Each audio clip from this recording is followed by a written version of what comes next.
네, 어제 투자자분들 보셨을지 모르겠습니다. 한 증권가에서 삼성전자 주식을 팔고 코스닥 성장주를 사라는 이례적인 보고서가 나왔습니다. 이미 3월부터 이 시간 함께해 주시면서 중소형 성장주를 지속적으로 강조해 주신 분이 있습니다. 바로 KTB 투자증권 리서치센터의 스몰캡 팀 김재훈 애널리스트인데요. 오늘도 유망 스몰캡 종목 얘기 들어보도록 하겠습니다. 안녕하세요. 네, 안녕하세요. 네, 제 소개가 좀 마음에 드셨나요? 감사합니다. 네, 아니 뭐 이미 지수가 좀 천스닥에 안착을 한 상황인데 중소형주 위주로 우리가 뭐 계속 전략을 좀 짜야 하는 구간인가요? 저는 네. 그렇게 보고 있어요. 우선 피가 코스닥을 이겼던 기간이 좀 많이 길었었습니다. 그러다가 지금 코스닥이 코스피를 이기고 있는 구간이 시작된 지 얼마 안 됐고요. 그렇다라는 거는 지금 추세가 좀 바뀌었다라고 보는 게 맞을 것 같고, 그리고 어쨌든 공매도가 시작이 되면은 지수 자체가 오르는 거는 이렇게 쉽지가 않을 것 같습니다. 왜냐면은 시총 상위 종목들부터 공매도가 시작이 되기 때문에 그렇다라고 보면 이제 지수의 공격적인 상승보다는 그 밑에 작은 종목들, 특히 성장주들의 좀 업사이드 높은 성장주가 오히려 종목장이 좀 일어날 수 있지 않을까? 저는 이렇게 보고 있고요. 그렇다라고 보면 코스피보다는 코스닥 쪽에 성장주에 좀 집중을 하는 시기가 지금 와야 된다라고 저는 보고 있어요. 알겠습니다. 그러면 삼성전자로 본의 아니게 좀 답답함을 느끼고 계신 투자자분들을 위해서 오늘 저희가 스몰캡 유망 종목 하나하나씩 또 소개를 해드리고 알아보도록 하겠습니다.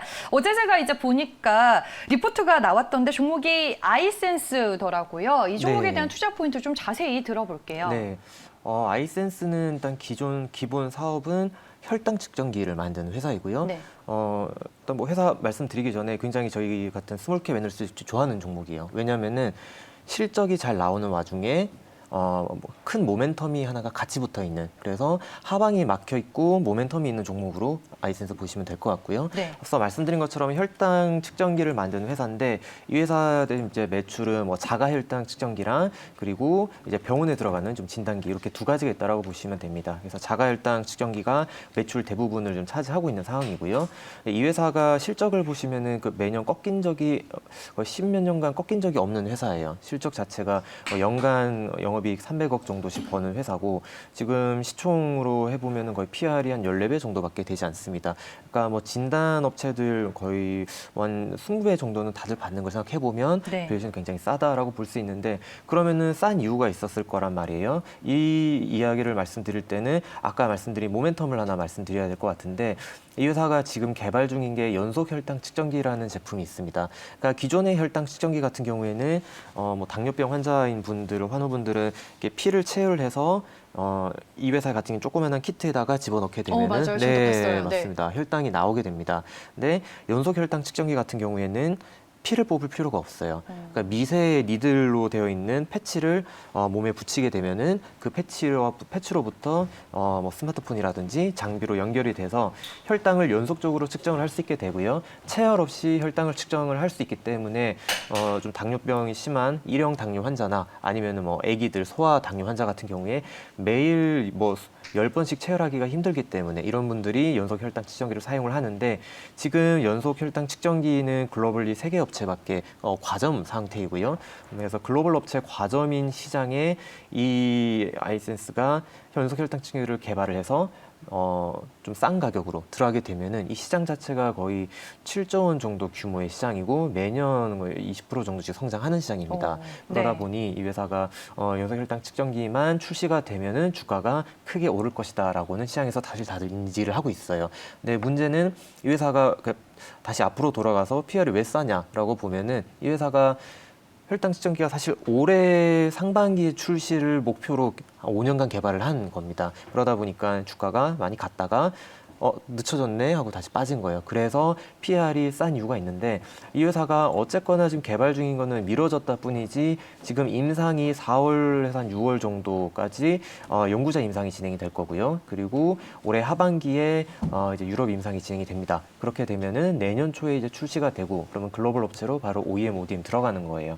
그러면은 내년도 출시가 진행이 된다라고 봤을 때 지금 PR 14배라서 거의 역사적 하단 수준이거든요. 그러면 역사적 하단 수준 밸류에이션에 내년도 추가로 붙는 퀀텀 점프가 가능한 제품이 출시가 예정이 되어 있기 때문에 네. 지금 주가 수준에서 충분히 좀 살 수 있는 종목이 아닐까 해서 아이센스 이렇게 말씀드리겠습니다. 네, 알겠습니다. 연속 혈당 측정기 시장 진출과 함께 실적의 퀀텀 점프를 기대해 볼 수 있는 종목이다라고 아이센스에 대해서 얘기를 해주셨고요. 다음 종목은 이제 다날인데 투자 의견과 함께 전망 좀 들어볼게요. 네. 다날 몇 주 전에 말씀 한 번은 드렸습니다. 맞아요. 네. 핸드폰 PG사고 페이코인이라는 암호화폐를 개발을 해서 이 회사가 실제로 가맹점에서 결제가 됩니다. 네, 지금 이번 달에 굉장히 좀 중요한 모멘텀이 있는 게 이 회사가 4월 아니면 5월 이렇게 해가지고 본인의 페이코인 결제 시스템에다가 비트코인 결제까지 들어가게 됩니다. 그러면은 페이코인과 비트코인의 수합이 같이 진행이 되게 되는 그런 구조의 결제 시스템이고요. 사실 최근에 많은 암호화폐들 이제 많이 부각을 받고 있는데 이제는 암호화폐도 좀 패러다임이 바뀌는 것 같아요. 실생활에서 실제로 쓰일 수 있는 암호화폐가 계속 살아남을 수 있을 것이고 그러면은 이미 가맹점이 6만 개가 넘는 이 다날의 페이코인은 앞으로 살아남을 수 있는 코인 중 하나가 저는 될 거라고 확신을 하거든요.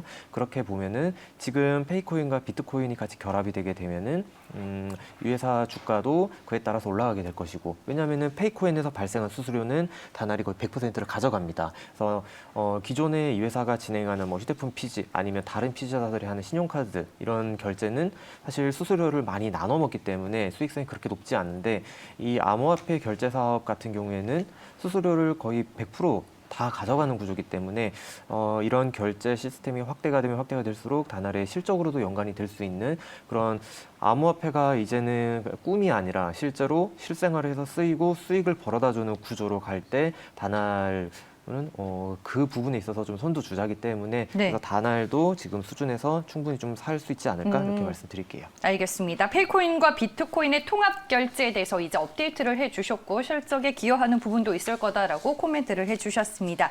마지막 종목은 도이치모터스입니다. 3월 중순, 3월 23일이었던 것 같아요. 여기 이제 출연하셔가지고 1분기 실적 개선에 대해서 얘기를 해주고 가셨는데 실적이 얼마나 좋아지고 있는 건지 그리고 실적 기대감을 높이는 이유와 배경에 대해서 또 코멘트를 해주시죠. 네. 도이치모터스는 일단 기본적으로 수입차 딜러사다 보니까 수입차가 얼마나 팔렸는지만 체크를 하면 사실 네. 실적 개선폭이 보입니다. 네, 근데 1분기 때 이 회사의 주력인 BMW 그리고 포르쉐 판매량이 굉장히 많이 늘어났어요. 실제로 1분기 때 수입차 점유율도 이제 20%까지 육박을 했고요.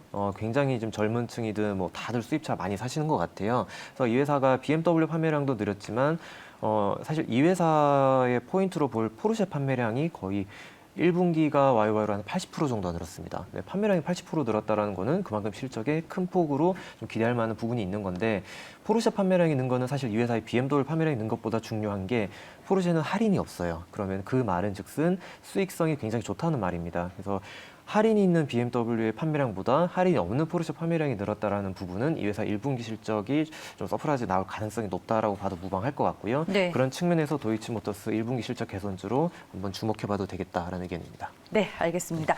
어제 오늘 주가 흐름이 상당히 좋은데 이거는 번외로 또 윤석열 전 검찰총장 와이프 관련주로 묶이면서 주가 흐름이 상당히 센데 이런 테마주의 성격보다는 이미 실적이 잘 찍힐 수밖에 없는 구조이기 때문에 도이치모터스의 본 가치에 대해서 여러분들도 한번 좀 주목을 해보고 다시 점검해보는 시간을 가져보시길 바라겠습니다. KTB 투자증권 스몰캡팀의 김지훈 애널리스트와 함께했습니다. 고맙습니다. 네, 감사합니다.